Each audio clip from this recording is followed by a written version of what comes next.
Cotonou, principale ville et capitale économique du Bénin. Un recensement datant de 2013 a révélé que plus de 760 000 habitants y ont élu domicile.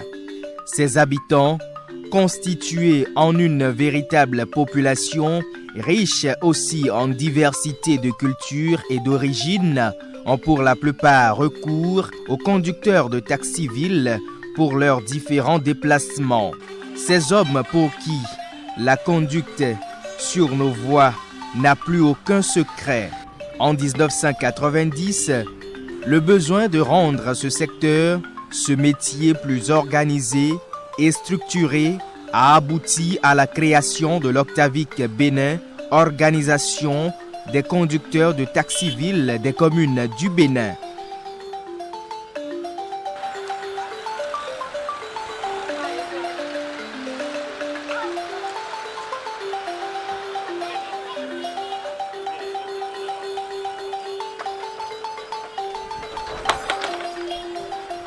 La venue du renouveau démocratique où tout était à refaire.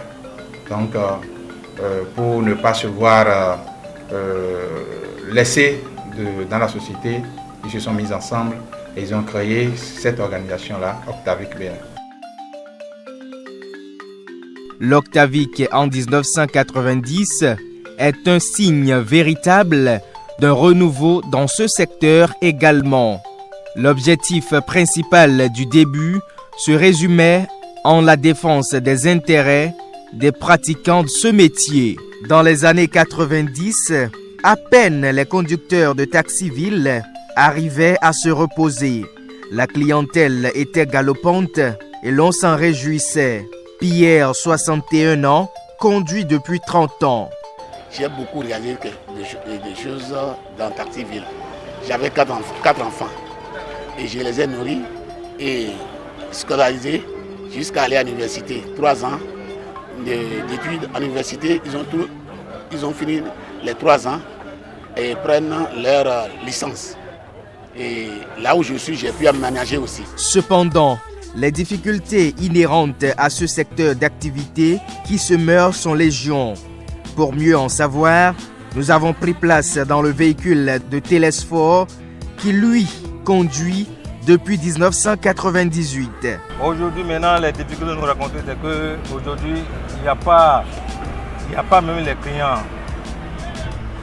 Pour trouver même les clients, maintenant, c'est difficile. Il y a plein d'exemples, il y a aussi les bus qui sont plein maintenant.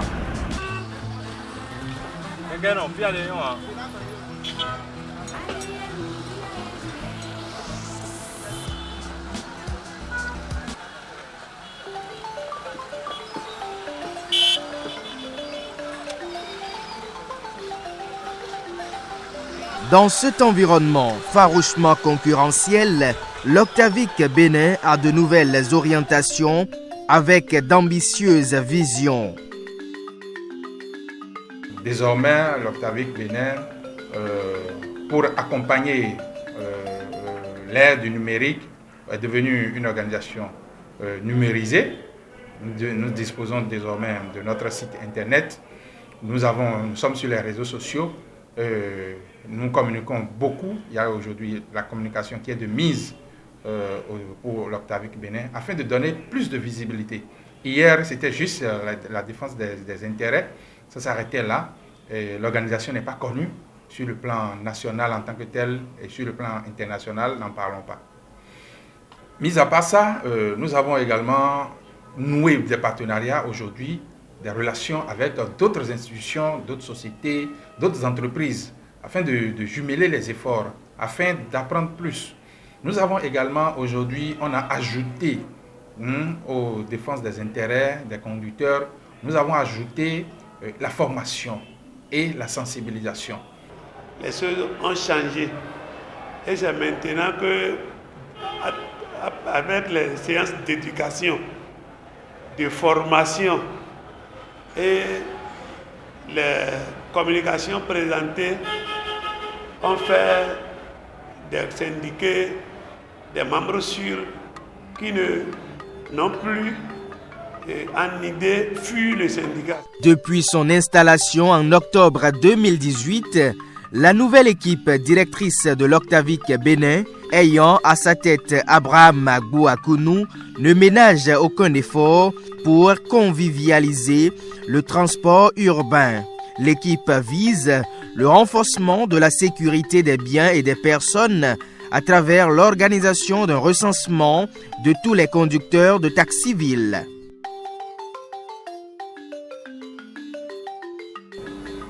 On doit pouvoir les recenser pour avoir désormais, pour savoir dans un premier temps quel véhicule fait le taxi-ville. À qui appartient ce véhicule-là? Pourquoi? Parce que nous sommes en train de constater que comme c'est l'un des secteurs informels, monsieur tout le monde prend son véhicule et rentre dedans. C'est pour aller créer des forfaits. C'est pour aller dépouiller nos clients. Alors que tous les jours, nous nous attelons à faire passer des communications. Nous nous attelons à sensibiliser les conducteurs qui, lorsque il y a des gens qui oublient des bagages dans leur véhicule, ils viennent déposer, on enregistre et ces derniers viennent chercher.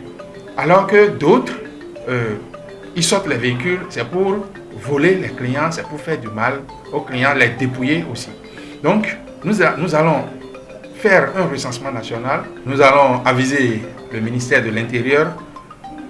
Pourquoi? Parce qu'il faudra désormais que lorsque monsieur tout le monde achète son véhicule, il puisse venir pour le faire enregistrer et nous saurons qui est qui et qui fait quoi.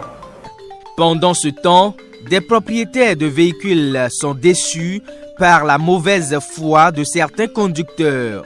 Mais avec l'Octavic Bénin, plus rien ne sera comme avant.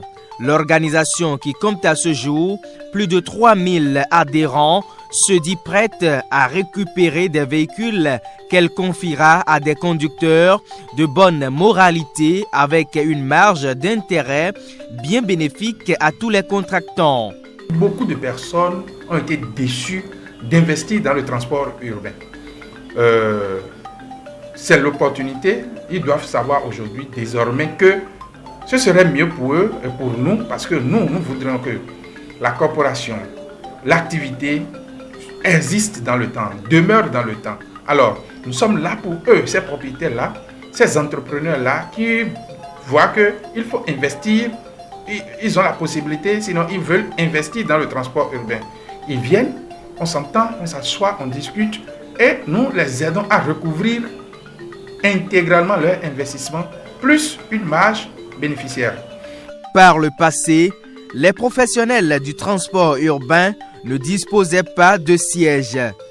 Mais tout va changer dès l'avènement de l'équipe dont le mandat va de 2018 à 2023. L'organisation, pour une meilleure proximité avec les conducteurs, a son siège au cœur du marché d'Antokba.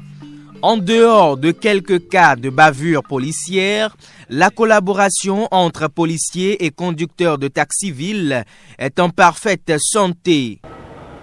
Je ne veux pas dire que nous sommes embêtés par la police, sinon et la police républicaine et conducteurs de taxi que nous sommes, je peux vous dire que nous sommes des frères consanguins, c'est-à-dire des frères de même père mais de différents mères. Le ministre de l'Intérieur, c'est lui qui est le premier responsable de ces policiers, c'est lui qui donne le récépissé au syndicat, donc ça veut dire qu'il est notre père commun à nous. De leur côté, les responsables de l'Octavic Bénin et leurs subalternes vivent en symbiose. Nous sommes ensemble, il n'y a pas de problème. Nous, avec les conducteurs, sommes toujours ensemble, on n'a pas de problème. Bon, parmi les conducteurs, tout le monde n'est pas le même, mais si quelqu'un vient, si on le parle, il respecte ce que nous avait dit. Donc l'ambiance est parfaite entre Octavic et conducteur. Malgré tout ce qui se passe, au nom de notre EG actuel, tout va bien. Même si aujourd'hui, l'État central tarde à tourner un regard bien favorable vers la structure, il urge de reconnaître que l'asphaltage, l'un des projets inscrits dans le programme d'action du gouvernement, profite en premier aux conducteurs de taxi-ville. En fait, c'est pour nous. lorsque vous êtes en train de voir dans les rues sont en train d'être bitumées, les voies sont en train d'être pavées, c'est d'abord pour les taxis-villes, parce que nous sommes dans les villes, nous opérons dans les villes, et ça va donner une longue vie à nos véhicules. On ne va plus se retrouver à amortir nos amortisseurs, à casser nos pare-chocs en rentrant dans les rues. Nous allons désormais circuler librement et correctement sur de bonnes voies et pour le bonheur des véhicules. Donc, c'est un bon projet pour le gouvernement, que le gouvernement a mis en place, que nous saluons d'ailleurs.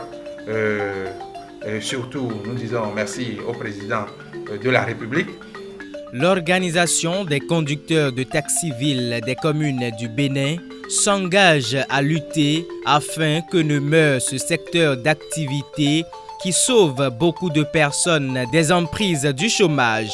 Qui, pour aider Abraham Agbo Akounou et son équipe à insuffler une nouvelle dynamique au transport urbain, un secteur négligé mais pourtant bienfaiteur. Saisir la main tendue de l'Octavic Bénin, c'est vivifier le transport urbain.